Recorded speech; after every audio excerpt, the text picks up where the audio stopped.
Okay, I'd like to go ahead and call to order the meeting of the Nevada Board of Wildlife Commissioners for Friday, May 11th, 2012. And Commissioner Strum, would you lead us in the Pledge of Allegiance? I pledge allegiance to the flag of the United States of America and to the republic for which it stands, one nation, under God, indivisible, with liberty and justice for all.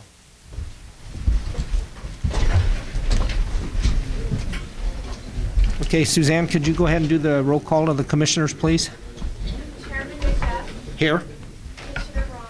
Here. Commissioner Drew. Here. Commissioner Howell. Here. Commissioner McBeath. Here. Commissioner Morai. Here. Commissioner Rain. Here. Commissioner Schrumpf. Here. And Commissioner Wallace. Here. Okay, thank you. And why don't we go ahead and have the county advisory boards go ahead and indicate their presence. Glenn Bunch, Mineral County. Dan Wellington, Elko. Paul Dixon, Clark. Jim Evans, Eureka. Juliana Carson. Glenn Copeland, Washoe. John Reed, Washoe. Bill Meyer, Lyons. Kevin Jernay, Live. Art Johnson, is Tom Castanelli, Humboldt. Joe Crim, Pershing. Okay. I think we'll probably have a lot more cabs here tomorrow when we do the big game quotas. So anyway, but thanks. Okay. Moving on to agenda item number 2, approval of the agenda. For possible action, the commission will review the agenda and may take action to approve the agenda. The commission may remove items from the agenda, combine items for consideration, or take items out of order. So everybody have a chance to look at the agenda, and anybody have any questions, comments with regard to the agenda? Okay, seeing none, I guess I'm looking for a motion. Move to approve. Okay. Okay, I have a motion to approve, and who made the second? Okay, Commissioner Strum made the second. Any questions, comments? Okay, all in favor say aye. Aye. All opposed? Okay, we've got an agenda. Okay, moving on. Agenda item number 3, member items, announcements, and correspondence. Commissioners may present emergent items. No action may be taken by the commission. Any item requiring commission action may be scheduled on a future commission agenda. The commission review and may discuss correspondence sent or received by the commission since the last regular meeting and may provide copies of, for the exhibit file. Commissioners may provide hard copies of the correspondence for the written record. Correspondence sent or received by Secretary Mayor will also be discussed. Okay, so member items. Anybody? Commissioner Howell. Thank you, Mr. Chairman. I'm going to. This is an email. I'm going to read an email that I sent you on the 29th of April, and your response. Chairman McBeath, 4 of the Western governors recently discussed several topics that concerned our unique interface with the BLM and the Department of Interior as a whole. I was hoping that we could take this opportunity as the Nevada Board of Wildlife Commissioners and send a letter to Governor Sandoval expressing the board's desire to eliminate the BLM from Nevada.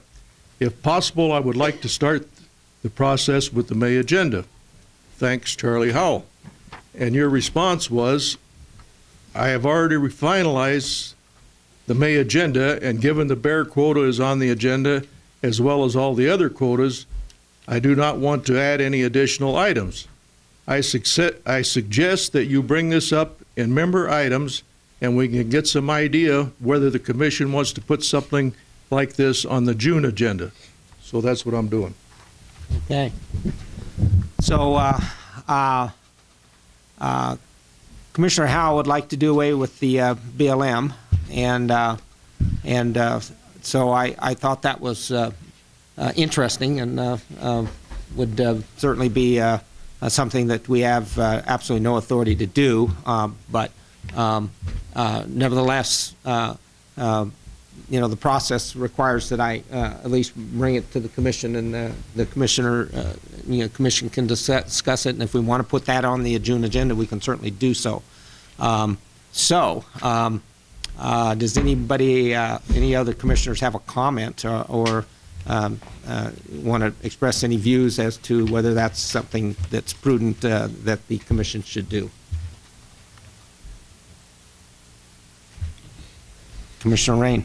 Thank you. You know, it's been a long-standing view that anytime any commissioner brings up an item like this, might as well at least put it on the agenda, and then when it's a proper place to talk about it, wouldn't hurt. And, you know, maybe we go over what the 4 Western governors discussed, and then we'll know. Wouldn't hurt. Discuss relevant state law. Any other comments? Chairman, Yes. This is an informational item. I know that later on you can discuss items to be placed on a future agenda, so you might want to consider doing it. Okay, so because in our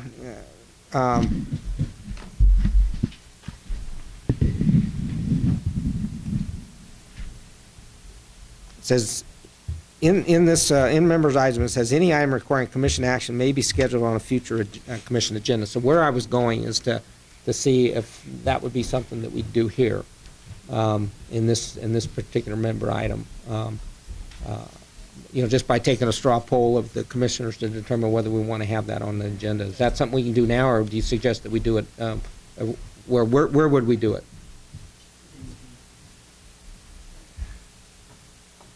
I think it might be better to do it under the agenda item. Agenda items. So that would be tomorrow at the very end. 17, you mean? That was it. Future commission meetings, number 17. Yeah. I got it. Okay. So Charlie, I stand corrected.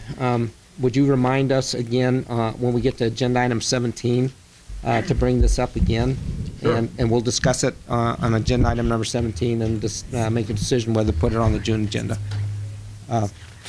Just a question along these lines. If we could get a copy of the letter, I don't know if Commissioner Howell has it, but I'd like to see a copy of the letter that you have referenced from the Western governors to have a sense of what exactly they're asking for, because at this point it's kind of vague. I mean, They had a roundtable discussion. It was in the paper, and they just discussed all the different problems back and forth with the BLM and the Department of Interior. And there's 2 states that are already moving on this as we speak, Utah and Arizona. So at this time, we don't have any backup in terms of exactly what they're proposing? I didn't see, it was a quite lengthy discussion. I know our governor participated by phone, and no, I don't have specifics. Okay. But that was, like I say, 2 states have already moved on it, Utah and Arizona. Commissioner Wallace. Thank you, Mr. Chairman. I just wanted to see if I could get Patrick to come up and talk a little bit about the heritage. He's got some information he wanted to share. Okay.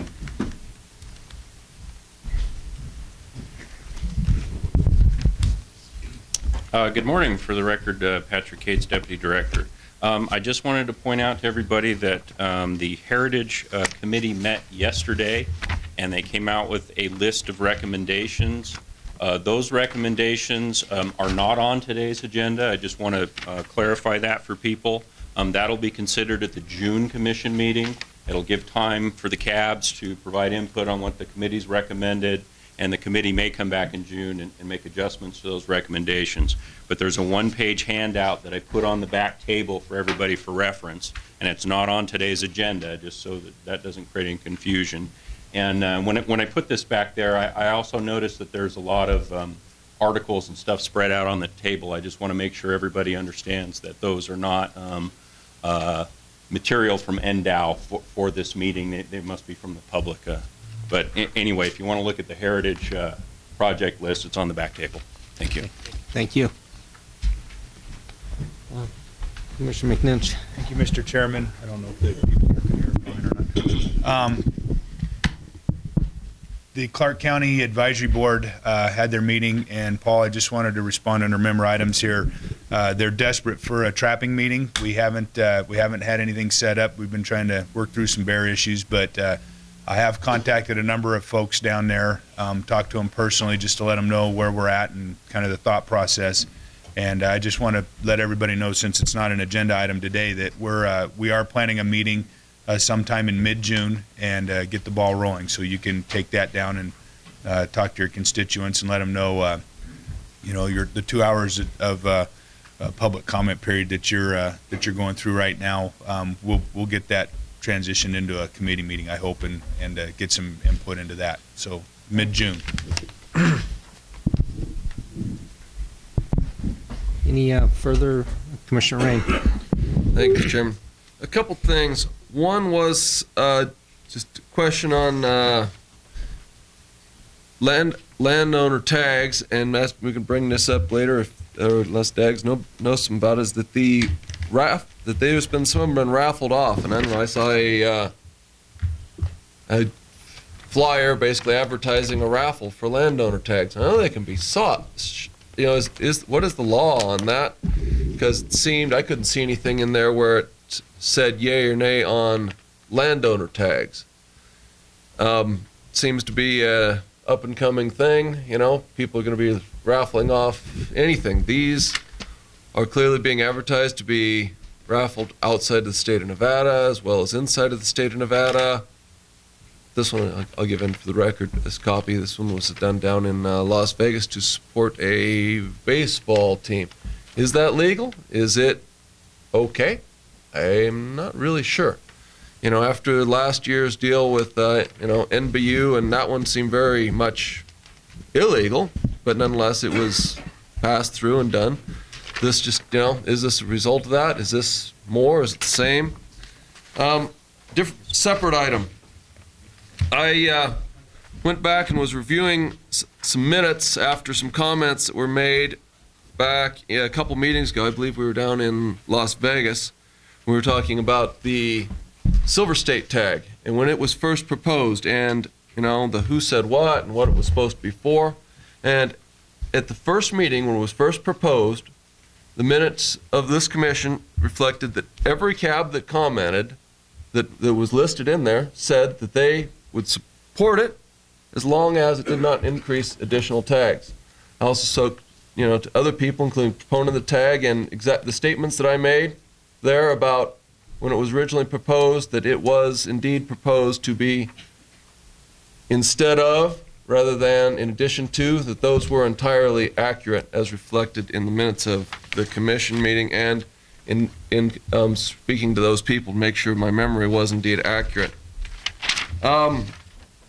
So I believe I was correct in that matter. Also, the sage grouse issue continues, and that is still one of, other than mule deer, of course, sage grouse is right at the top of the list of items, and I am still quite disturbed as to what on-the-ground action we're taking. I know our last meeting we had a nice presentation that disturbed me even more, because basically it said, hey, we're on all these committees and we're doing a lot of committee work. And to me, that I see that as a division of perhaps my philosophy from that of the department in the one of methodology. So I hold that on-the-ground action to increase sage grouse population is vital. It appears that a political solution to the sage grouse problem appears to be the methodology of the department, and I find that while it's always good to have a political involved, we need to have a lot of on-the-ground action, and that's just not the way it seems things are going, and that's this commission should push for. Also, for further public correspondence, I'll have some more to read tomorrow, specific about tomorrow items, but we did receive a lot of items, for the record, about the bear items. We did get a lot of emails. We did get a lot about the deer. And for a change, it was actually more, I think, on deer than was on bear. But we did get a lot, and I did have received them all. And all those, there's a couple on desk today. I haven't read all those, but the ones I'd received up until about 3 days ago, I had a chance to review all of those. Thank you. Any other commissioners with member items? Okay, I've got two. The first one is I got a copy of a letter that Commissioner Schrum sent to the Attorney General's office requesting an opinion on the Dream Tag. And so I just wanted to report back to Commissioner Shrum that the Attorney General has declined to take any action on that letter. And so that's all I have. I have no further explanation of that. The second item is that if you recall from last meeting, we had received a letter from former Commissioner Bevan Lister with regard to some comments that Commissioner Rain had made at the symposium that was held in Elko, and and asserting that maybe he had overstepped his bounds with respect to his position on the commission. And so I had Cassandra Joseph, our commission DAG at the time, take a good hard look at that. She listened to the tapes. She, did her due diligence on that, and ultimately concluded that Commissioner Rain did not cross the line. He may have got close, but he did not cross the line. So we're going to take no action on that, and we're going to put that one to bed. So those are the two items I have for member items. Okay, seeing no further, I'll go ahead and. Okay, I forgot to do a matter of administration. We had some issues and some allegations with regard to our comment cards from the last meeting, and for taking public comment. And so in response to that, what we want to do is to put in place a procedure to make sure that we get these comment cards to Vice Chairman Rob, so we can fairly administer our public comment period. And so what I'm requesting is that if you want to make public comment, you fill out your card and you give it to this gentleman in the uniform right here. That's Chief Bonamici. He is our Chief Game Warden, and so he is going to sequester the cards and make sure that they get to Commissioner Rob, and so that is the procedure. I want everybody, hopefully everybody follow it, and we won't have any issues with missing comment cards or any of that. So that's the procedure, and if you see people coming in to the meeting late, and I will probably make this announcement every time on each agenda item, but if you see people filling out comment cards, just direct them to Chief Bonamici. Okay, I'm going to move on to agenda item number 4, County Advisory Boards to manage wildlife member items. CAB members may present emergent items. No action may be taken by the commission. Any item requiring commission action will be scheduled on a future commission agenda. Okay, come on up, Gil. Thank you, Mr. Chairman. For the record, Gil Yannick, Carson Advisory Board. Just an update on Bailey Pond. The city and actually the people who have been the volunteers collecting funds for Bailey Pond have decided they've got enough money now. They're going to start building some shade structures and put some additional vegetation and plantings in there. So it's going to even be a nicer place to fish, and we're hoping everybody takes advantage of it. Thank you. Okay, thanks. Good morning, Commissioners. John Reed, Washoe Cab. I had the opportunity last month to go to the Off-Highway Vehicle Commission meeting, and I had wrongly assumed that it was set up because of environmental reasons. In fact, what it was is guys are buying their ATVs and their dirt bikes in Oregon, tax-free, coming back here since they don't have to register them. It's an incentive for them to go out of state to buy these things. So the dealers are the ones that hit the legislature to try to get this committee set up. As I read it this morning, it's NRS, it's set up by NRS 490.067. And on that committee, the commission, is supposed to be a dealer, a sportsman, a rancher, a representative of the Nevada Association of Counties, a law enforcement representative, a representative submitted by the Department of Conservation and Natural Resources. There's supposed to be one that's a representative of organizations that promotes off-road recreation. And then 4 members with over 5 years experience in ATVs, a dirt bike guy, a snowmobile guy, and a racing guy. Currently, there's 1 sportsman's rep and I think a conservation rep, Ms. Henson. And if you further read this, there's also supposed to be advisory committees to include law enforcement. There was law enforcement there, but it was the game wardens. We had 2 of them from Endow that came to this. As near as I could tell, no BLM rep, no U.S. Forest Service rep, no Fish and Wildlife rep. The environment and what these people are doing with these off-road vehicles is not even given lip service at this thing. And part of the issue is they haven't yet designated or appointed people to all these positions, but they're moving like gangbusters to increase their activities. And you know, one of the guys was talking about how they had already mapped thousands, I think he said several thousands of trails and stuff. What they're trying to do is explain where you can go rather than where you can't go, and trying to expand their activities. As I look at a map, Mono Lake, I think greater sage grouse, is about 90 miles straight west of Tonopah. I'm sitting there thinking about rosy boas and desert tortoises and greater sage grouse, and we've got 2 commissions working for this state that I think are working at opposing agendas here. And my basic reason for bringing this up, as we brought it up to our board, is if nothing else, we need to get people that are concerned about the hunting sports, I think, the hunting and fishing and conservation people, to start participating in these meetings and kind of hold them honest on where they're headed. I don't think that this is supposed to be their whole agenda as I read the NRS, but it's a little confusing, and they're just getting started, so it's a little tough to tell exactly where they're headed. But it certainly bears watching, and I think I did send an e-note to Commissioner Drew from the Raised Lands Committee, because again, I think that there needs to be a little broader viewpoint taken on that particular committee. Thank you. Okay. Thank you. Can I ask a question about that to him?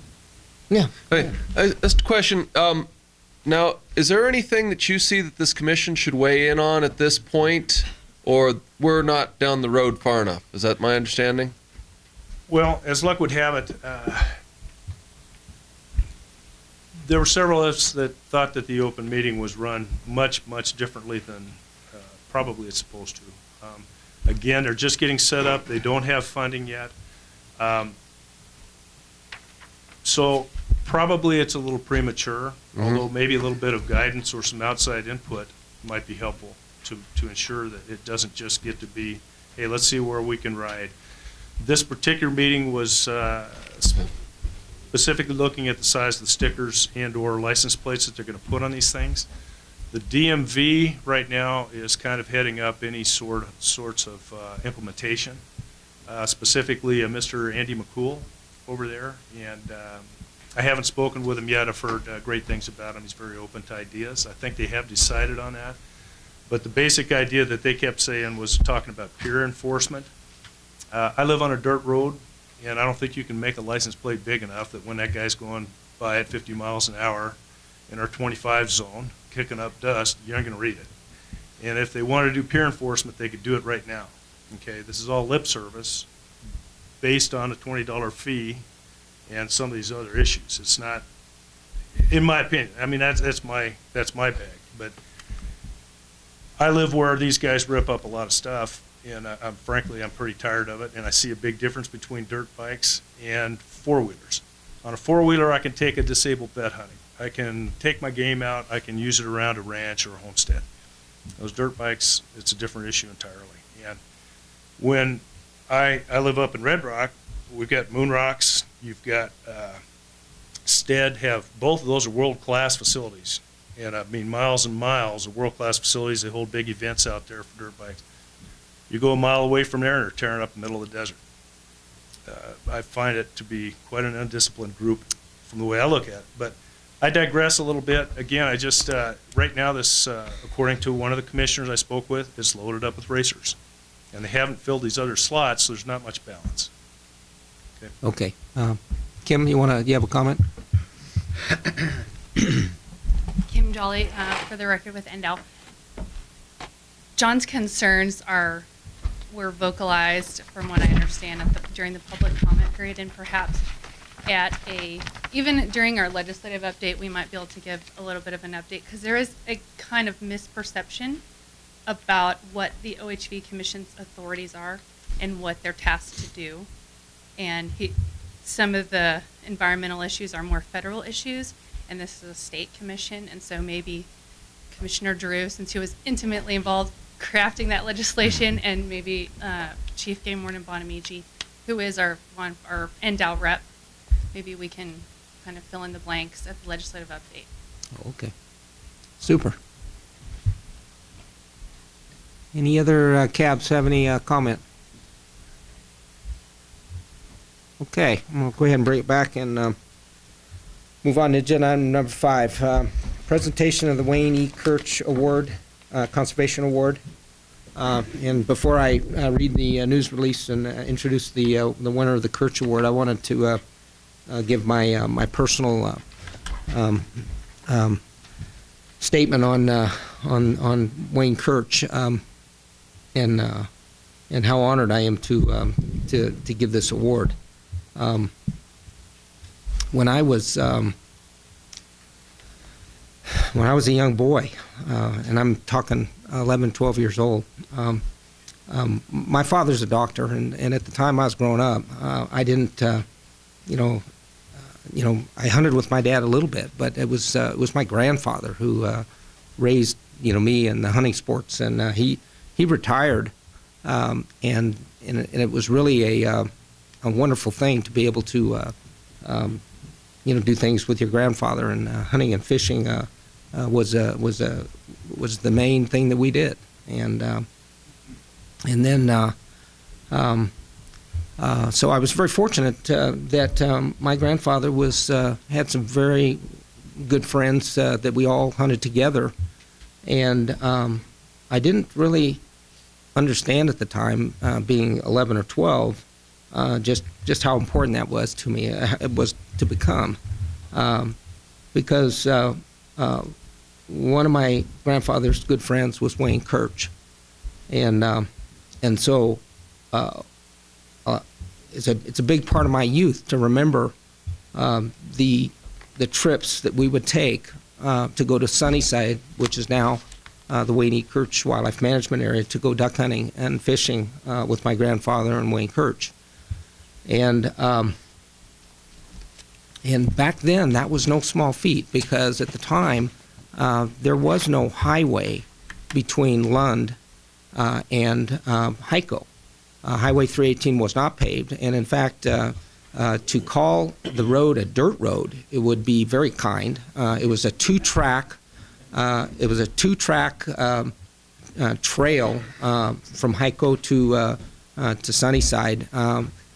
You could take a better road by going, on the Bristol Well roads from Pioche, but it was quite a bit longer, and so we always took that trail. And I remember going through the hundreds of yards of silt beds and all the, on the dry years, everything that was involved in getting there. It was quite the adventure for a young guy, and then of course when we got there, we got to hunt ducks at a facility that was obviously the best one that we had access to from the south, and so obviously getting to hunt with Wayne Kirch was a great thing. I didn't realize it as much at the time. I knew he was a huge man. I don't know if you've ever seen him, but he was a very, very large guy. He was very tall, and he was just a big guy. But he was the kindest and gentlest man. I always remember he was just like a big teddy bear, and just very, very kind. And obviously I got to know his daughter, Marlene Kirch, as well, and her husband. And so as I went on in life, it became more apparent to me just how special that was, and what a special guy he was, and what he had done for wildlife. And so, for me to be sitting up here in this chair, following his footsteps, is a huge thing for me. And so, you know, for me to be able to give this award my first time is truly an honor, and it comes, you know, well below. I mean, very deep, you know, within me, you know, to be able to, you know, have this special award given to a special person who has, you know, has obviously done a tremendous amount of conservation in the state of Nevada. So with that, I'm going to go ahead and read this statement, and I'm going to ask Andy Stinson to go ahead and step up to the microphone and meet me there.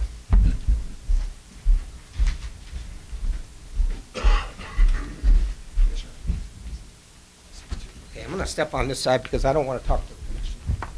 The commission is giving me this award, but I want to talk to everybody else. This is an absolutely beautiful award. Andy Stinson wins Wayne First Conservation Award. Andy Stinson of Hawthorne, Nevada, has won the Nevada Board of Wildlife Commissioners 2011 Wayne First Conservation Award. Stinson's commitment to Nevada's wildlife resources will be recognized during the May 11, 2012 Nevada Board of Wildlife Commission meeting in Reno, Nevada, where he will receive the award. Stinson was nominated for the award by both Nevada Bighorns Unlimited and the Coalition for Nevada's Wildlife. In 2011, Stinson had a very impressive record of time and commitment to Nevada's wildlife. Stinson planned, coordinated, and participated in the construction of numerous wildlife development projects, including Table Mountain, Homestake, Moho Mountain, and the Excelsior Development Project. As part of his work, Stinson worked on site selection for each base camp, prepared meals for volunteers, and prepared site maps and directions to each site to assist in long-term management. Stinson also worked with the Nevada Department of Wildlife and the Mineral County Road Department to arrange and implement an emergency water haul to the lower Paymaster Desert when the water levels were seriously depleted. Stinson is also an accomplished wildlife photographer, and in 2011 set up numerous trail cameras to capture and document a wide variety of wildlife using these water developments. Stinson documented use at 8 different sites by species as diverse as mule deer, bighorn sheep, golden eagles, chukar, mountain lions, songbirds, and many other species. He compiled his work into an album which was presented to the review. Stinson has donated hundreds, perhaps thousands of personal hours and drives thousands of miles in order to participate and perform volunteer service in the betterment of Nevada's wildlife. Stinson says it is very rewarding to have been chosen for this conservation award. I would also like to thank the Kurtz family for making this award possible. He continues. I have had the pleasure of meeting many other fellow sportsmen and women at many Gunsford projects that are just as dedicated to enhancing Nevada's wildlife as I am. It is an exceptional feeling to be a volunteer for betterment of Nevada's wildlife. Due to illness, Stinson missed only 2 projects in 2011 and continues to receive any kind of compensation for time and travel dedicated to these projects. Stinson is a shining example of the many individuals dedicated to bettering our state's most important natural resources, its wildlife. Waiting Kurtz Conservation Award is given annually to participants who have demonstrated significant results for conservation, management, and enhancement of wildlife. It is named in memory of Wayne Kurtz, who served on the Fish and Game Commission for over 25 years, the longest tenure on the board since inception in 1877. Kurtz of Las Vegas passed away in 1989. So, with that, it is my sincere honor to be able to award, to pass on this award, the 2011 Wayne Kurtz Nevada Wildlife Conservation Award to Andy Stinson.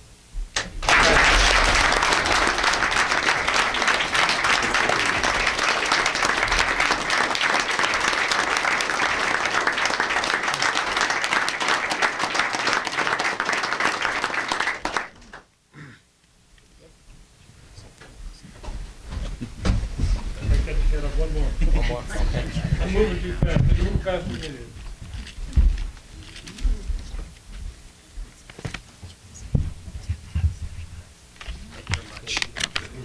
Speech. Did you want to make a statement? I just, it's very, Okay, very a privilege to receive this award. This means a lot to me. It does. To provide water, wildlife is a very important facet. So I hope I can continue to do it in the years to come. Thank you very much again for this award.